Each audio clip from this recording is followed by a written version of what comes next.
After the visitors had gone away, he began talking to me in an entirely different tone. Dada, you should not have kept others hungry. If you had taken your food, they would have joined you.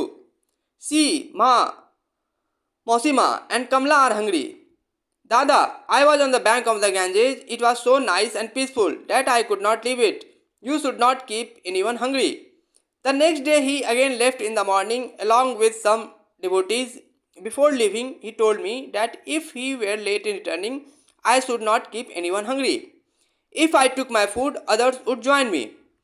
After he had been gone only a few hours, someone came and told me that Babaji was on the bank of the Ganges and wanted me to come there. Didi accompanied me. The journey was easy until the riverbed started and it was difficult to go over the sand by rickshaw. We reached the place where Tularam, Siddhi Didi, Sukla and Girish were waiting. But Babaji was not there. They said that after sending the message to us, Babaji had gone towards the Sangam, not allowing anybody to accompany him. This had been several hours ago and they felt he must have left the Sangam and gone somewhere else. They said it was of no use staying any longer and we should return, especially since obtaining transport was so difficult there. I did not agree and wanted to wait for his return. I said I would go to the Sangam and see if he was there.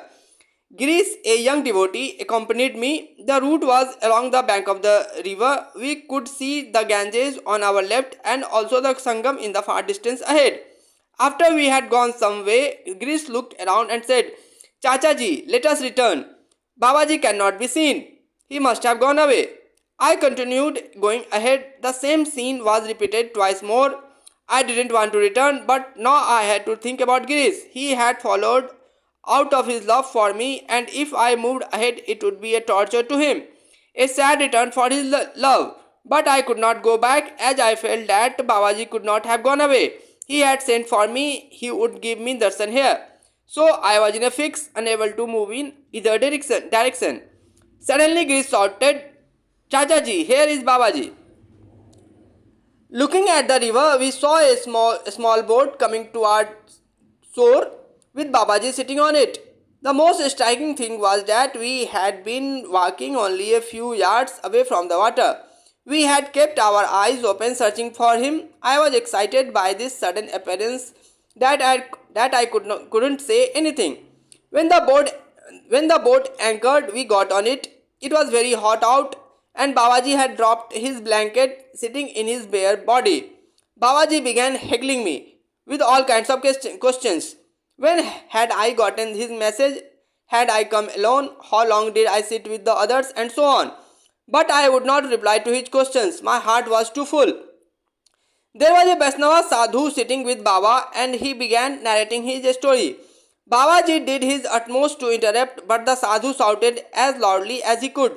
Sadhu had come for the Magh Mela. The Mela was over and many sadhus had gone away. The day before, while the remaining sadhus were in their huts, they saw a person in a blanket loitering around. They asked him where he lived. I have no place to live. What about your food? I eat if someone feeds me. One of the sadhus asked if he would like to stay with them. If you will feed me, I will stay. After eating, the sadhus prepared some ganja and were passing the smoke around. When it was Babaji's turn, he jumped up and began abusing everyone. These wretched and corrupt drug addicts want to spoil me also. I hate sitting with these scoundrels. He got up and went away.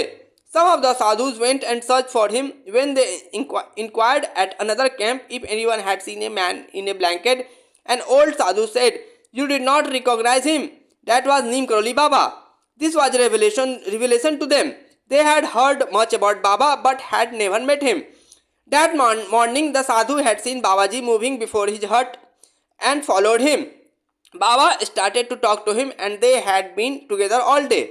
The sadhu was jubilant. I have had the darshan of Bal Gopal. Our boat reached the place where the others were waiting. All were happy that we had found Babaji and brought him back. However, it was late in the day and it would be difficult getting back home as no conveyance was available. They were anxious to get back because Babaji had not yet taken his food.